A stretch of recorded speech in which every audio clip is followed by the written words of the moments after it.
Ara mai rā, te manuhiri te wairangi e te karama o te rā nei e nau mai. E wāhi karakia I whakaritea I tēnei ata mo te whare tūpuna o tōrere kua tahu ki te ahi. Ara mai rā. E hara nā te mahi tūtū a ngā tamariki, engari he mahi I āta mahia e te ringa nanakia. Oh, it's Sunday. Oh, te pai o te rā, whiti mai te rā, pōhena he pe e rā tapu au, kei te karakia katoa te tangata, o haere ki ngā whare karakia. Next minute I wae mai taku hua Pākehā anō, ko wera te whare. Kei te tū te puehu ki roto o Howick, tētahi o ngā hapori āhua whai rawa, o roto o Tāmaki Makaurau. You're telling us what to do. That's not a partnership. We want marriage go away? we want You want a marriage. bi-cultural presence in this What a load of place. rubbish. It's a waste of money to build it here. I don't think the people of Howick will let it be turned into a marae. Hea te kupu Māori mo te racism? Kaikiri? Karoha nei.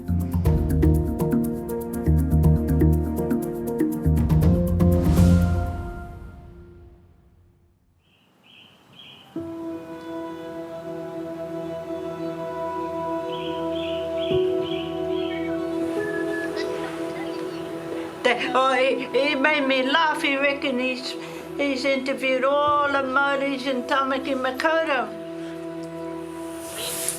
When did you fellas do Patrick? Oh, it was about 10 years ago, 8 years ago, almost. That's a long time ago, 10 years ago. Oh, that's old now. You have to catch up on the latest. See what he's You're the doing. latest. You got to catch up on the latest. Ko taupiri te maunga, ko waikato te awa, ko kāwhia te moana, ko Ngāti Mahu te hau auru, ko Ngāti Kiriwai, ko Ngāti Patupo. Tēnā koutou. O kia rohui no tātou, nā mihi ki a koe. I whānau mai au I Taharo, te kau mā whā katoa mātou, ngā tamariki.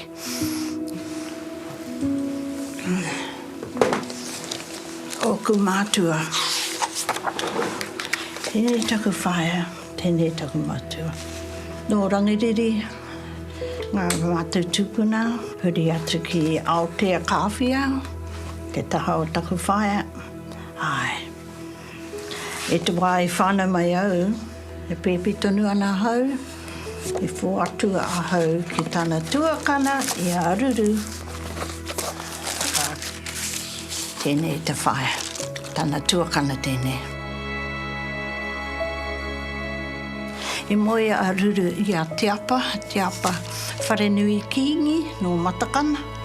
Te rata mātou matua whāngai no matakana. E noho mātou I roti a Maniapoto. Tō mātou kāinga o te awa tāne, ko au, me taku tuakana a Ngānehu. He tamariki tonu ana Ngānehu, ka fuatu a Ngānehu kia ruru. E pepe ana a hau I te rawa. Ka tupu mai maua I roti I a Maniapoto. I te rawa e noho ana mātou I te awa tāne I Otarohanga te rata wai. I e rawa ngā mahi katoa tō mātou whaia ki a ruru. Mahi haura, te tehe anga. Mahi haura. Ka haere mātou ki Taumarunui. I moe a te apa. Haere ki te kōrero ki tētahi tupuna a reira. Te meha kepa. Sa ka haria ma ko tō mātou ki te whaia. Ki te wāhi e noho ana a te tuhunga raka. I ki te au tana wahini a te riwai. E mahi korowai ana I runga te papa. Rārangi ana tana korowai. Tēnā rau e. Ko te kare koe ki ngā ao e tupu mai ana au. E te wā e tamariki ana au ki te Aotearoa. Ngā tāngata haere mai ki tō mātou kāinga he tāngata māuiwi katoa. Hoi no, ka kito koe, ka rongo koe ngā kōrero. Pōhe ana koe, e pērā katoa tēnei a. Kao. Ka rau te mōheo. Ka rei noho pērā katoa tō tātou iwi. Hoi no, e tehi wā, e tehi e mōhona pēr. Ki ngō rātou tūpuna e mahi pērā. Tēnei rerenga rereke, kare koe e kite, e rā āhuatanga e tēnei wā.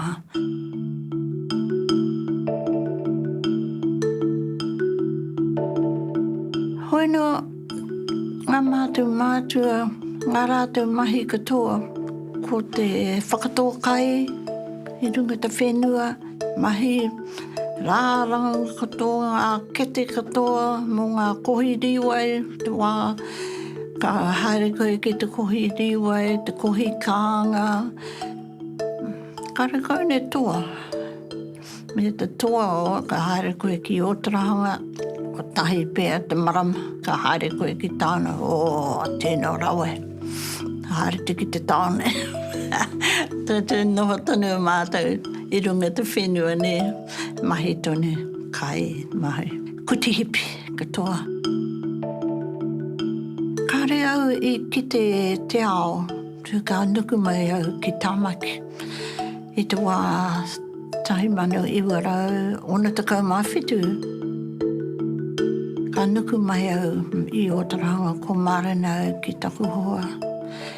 He tau iwi taku hoa, he katimana, tōna iwi. Ko Paul Drummond. Ni noho ia i Mangamuka. Haere mai ia ki Otarahanga e mahi piriti ana rātou. E noho nei ki te hotera, Wild Boars Hotel. He hotera bed and breakfast. Mō ngā kuramahi te haere au ki te mahi i reira. Ko te mahi ana au i te Poutapit i Otarahanga, te switchboard i Otarahanga. Ka tūtaki au ki aia.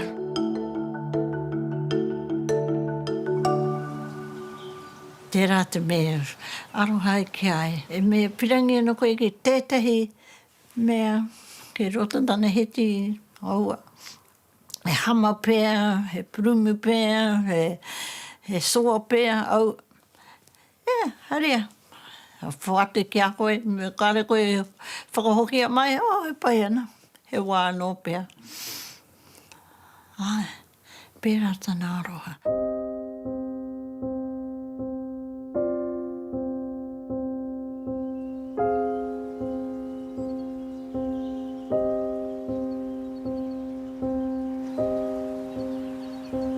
He wahine Pākehā. Tōna ingo ke Millie Maud Nixon.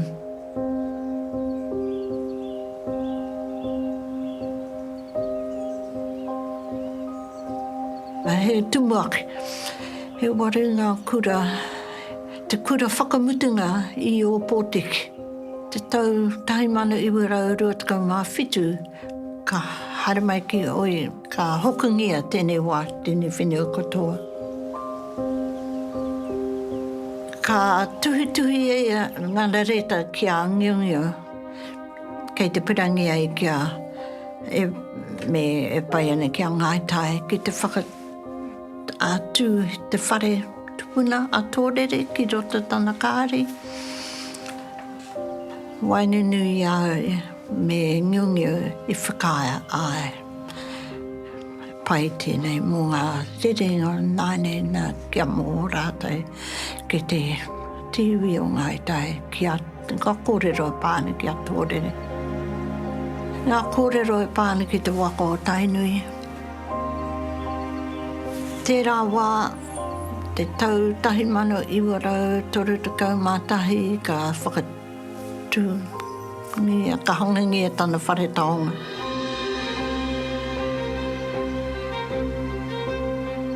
Te tau tahi mana iwa rau torikau mā ono ka tomungi a tōrere i roto te ngāhere.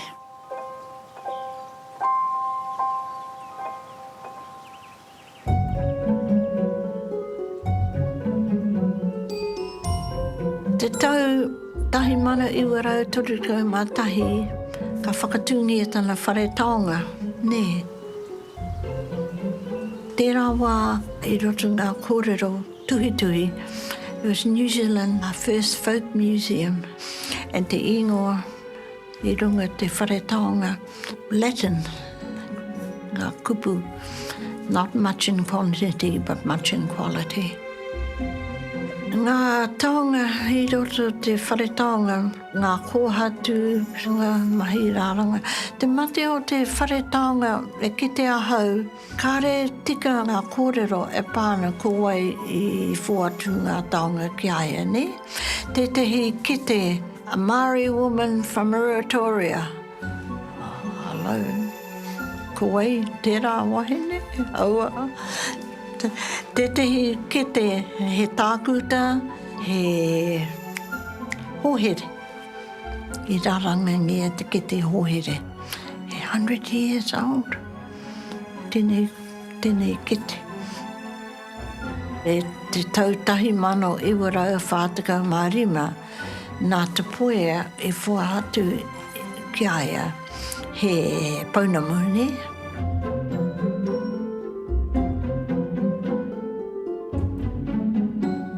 Whakamihara ki ngana mahi katoa e pāna ki tēnei wāhi katoa. Ka kōrero pai ana mō ngā pute ao huri nane, mō ngā whakatupuranga ngā kōrero. I tai mai a Paul Reeves, nā ngaitai anō I tapa te ingo o te whare taonga ko Raukohe. Ko Raukohe te tuakana o rau ko tōrere ne, Raukohe ko motuki a tāwhiti rau ko kāwenga. Hoi moe a Raukohe o motuki tāwhiti I a whatatau. So I roto ngā kōrero, ngā whakapapa katoa, kei te mohoro katoa rātou. So kōrero mai te tangata o pirangina rātou kia mohoki ngā whakapapa hoki atu ki ngaitai. O hare mai tonu a Bāni ki te awhi mai I roto ngā mahi katoa I kōnei. A hare mai taku matua me taku whae ki nei whakarite katoa te whenua I mua taku timatatanga. Ti tiaki ngā taonga I roto te whare taonga o Raukohe.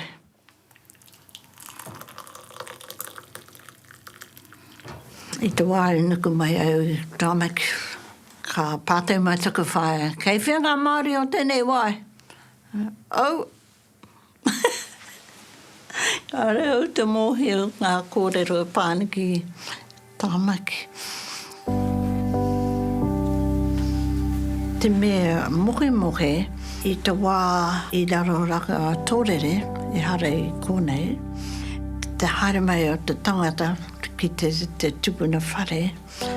Te mate o tēnei rohe, kare kauna he wāhi e kahana tō tātou iwi ki te haere, ki te titiro kōrero pēr. Ko tēnei wāhi nui. Te nuinga katoa o rātou, kare moho, kare no I tū mai a whakatikingia te noho o maraitai. Kei te mahi tonu rātou tō rātou whare kai, te whare tupuna tō rātou.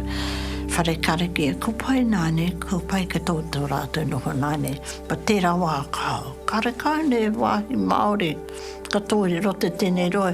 Honu ko tōrere noi? Kara o moha koe te iwi. Maui no, titi Maui no pātau, koe te iwi o kōnei. O ka moho te nuinga katoa e nohane I maraitai.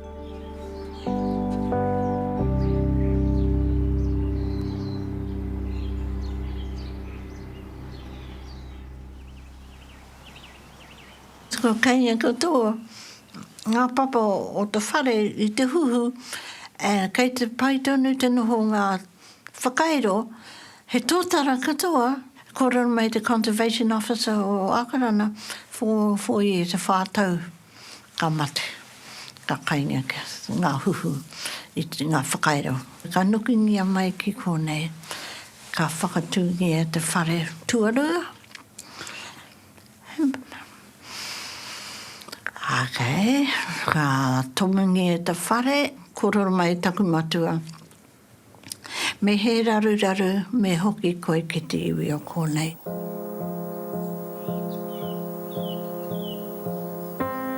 E wāhi karakia I whakaritea I tēnei ata mo te whare tūpuna o tōrere kua tahu ki te ahi. Tahi karaka I te ahi nanahi. I ki te tetehi te maiti, haere anu I runga tāna pahikera. Nā, ka pō I te ahi. Ka ringi atu ki te Fire Brigade. Nā, ka raro ko tāme te Fire Brigade.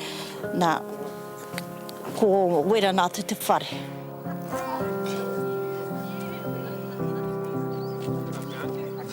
It's a Sunday. Te pai o te rā, whiti mai te rā, pōhena he rā tapu o kei te karakia katoa te tangata, o haere ki ngā whare karakia. Next minute I wae mai taku hoa Pākehā anō, ko wera te whare. O ka hare mai au ki te katai mai au ki te titiro. There's a third fire engine. I think katai mai. Pōhe ana mātou neighbour, ronga ana rātou te paku. O ngā papa katoa, we were having a barbecue.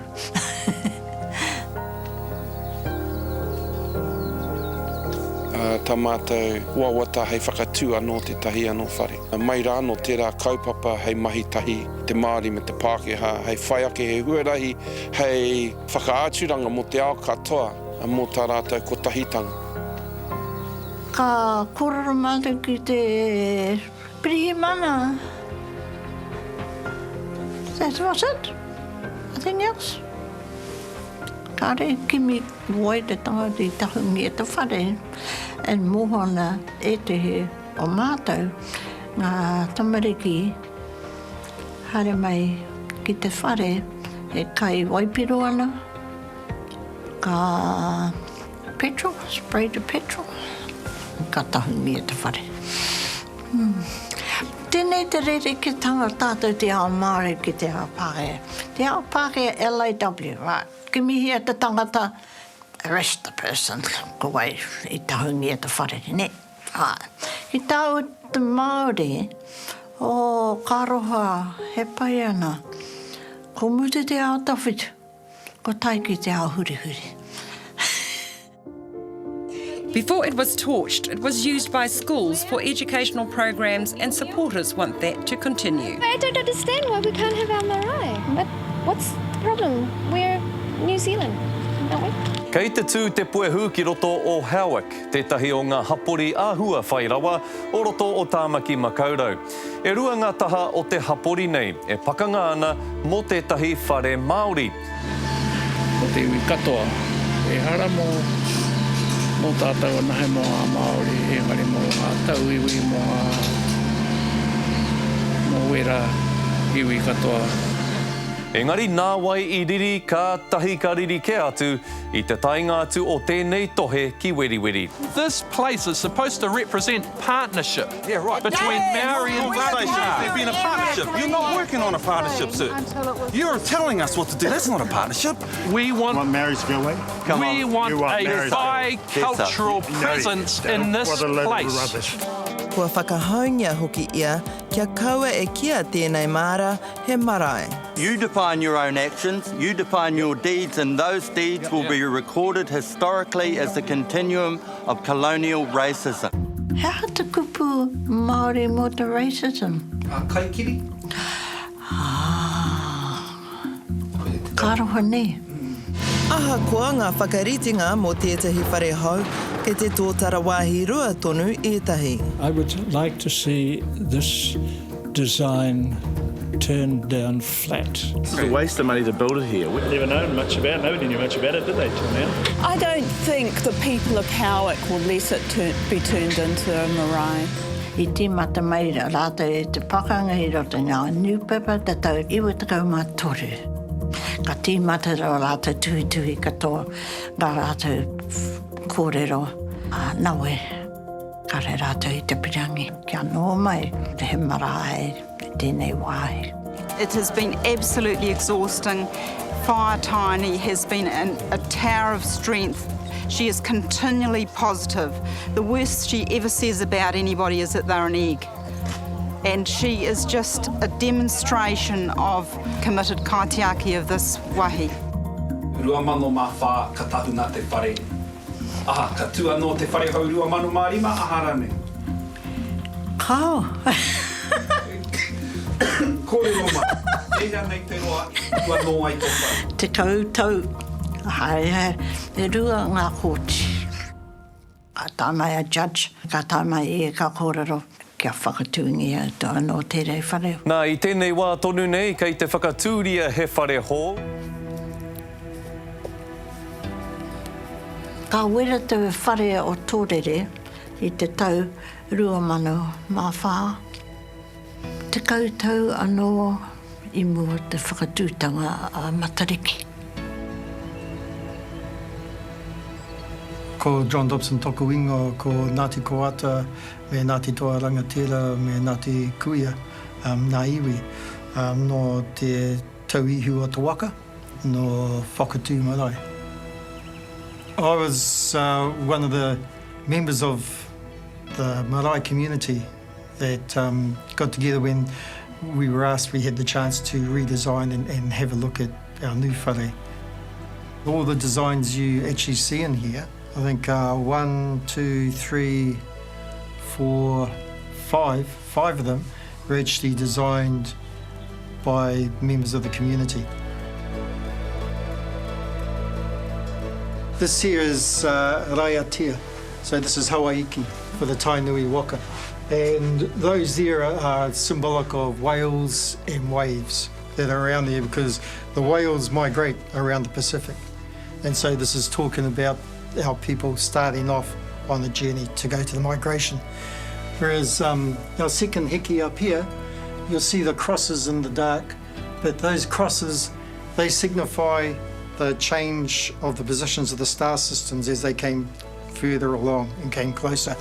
And you have the tides and the waves coming in. So that tells the story of the Tainui Waka crossing Moana Kiwa towards Aotearoa.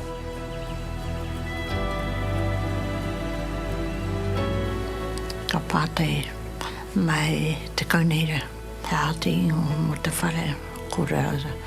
O titiro ki ngā tātou tamariki no te ao. Oh, tapani e ko Matariki. E Matariki katoa te ao. Ka hana ta haere mai ngā kura katoa ki kone. A kura o te Katirika, o te nuinga tō 400. O ngā tamariki kuputa. Ara mai rā, te manu I reti wārangi I te karanga o te rā nei e nau mai rā. Haere mai, haere mai, haere mai rā.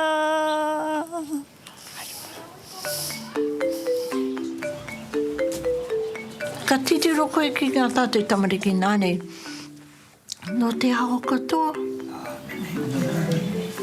E te ngā tamariki ngā hana mai ki te whare, ka titiro koe, prauri katoa ngā tamariki. Hei, no whē, no the Philippines, no India, no Mexico. Ngira wāhi katoa, maybe ka tahi no e te Māori. Maybe e rua, ngā Māori pēr, ka te nuinga katoa no te ao pē toa.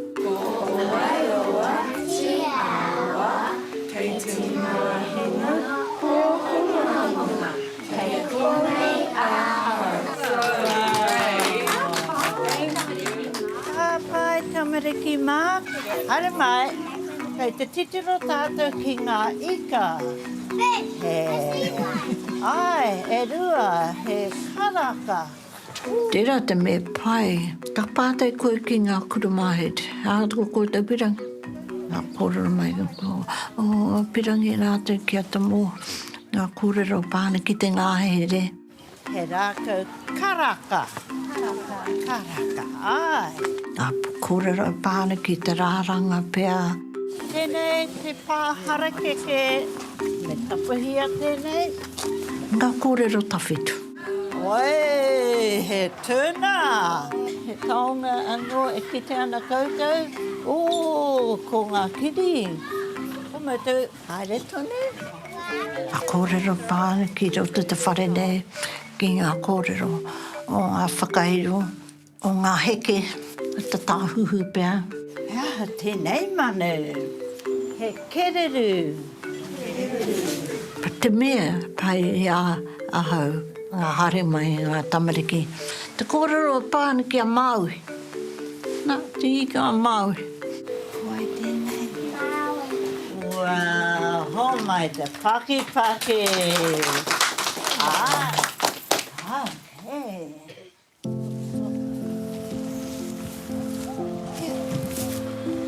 That's from our marae back home.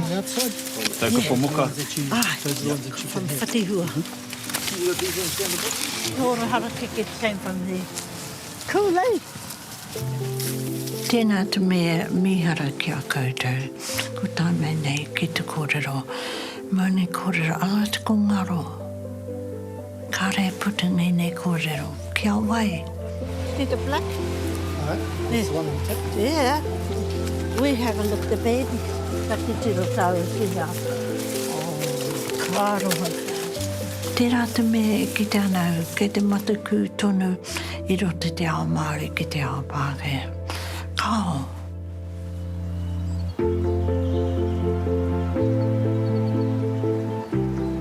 Kei te mohunga tau a tamariki mokupuna. Ngā reo e rua. Kei te moho. Kia kātane tau ki te whakapuna. Kia rātou ngā tau. Me pirangi na koe. Ki te whuatu kōrero taonga pēr, ki tēnei rerenga whuatu. Awhini ana tātou tamare, kau e mataku. Kau e mataku. Te ika a Māui. He whenua. Sa ka noho au ki te tuhi waiata mo rātei. He matau a Māui.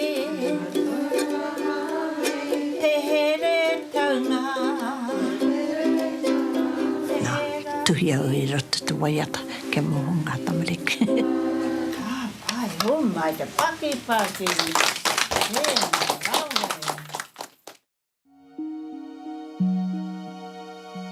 Ko ngā āhuatanga ki au, kia tino puta etahi āhuatanga o te kaitātaki wahine. Ko te maia o te tū, te tōrire, me tana whakapono ki aia anō. Ko tāku he ata, he whakarongo, he ata whakaro, kai te āhua hei ke tēnei wahanga, ko tāku he karawhiu i taku reo ki te whakapiki i te kapa. Pēnā tātaka te titiro ki te ao kapahaka. Iahu mai te kaitātaki wahine mai roto i ngā whakairotana o ngā whakataetai kapahaka. Koe rā te huna mai o te kaitātaki wahine.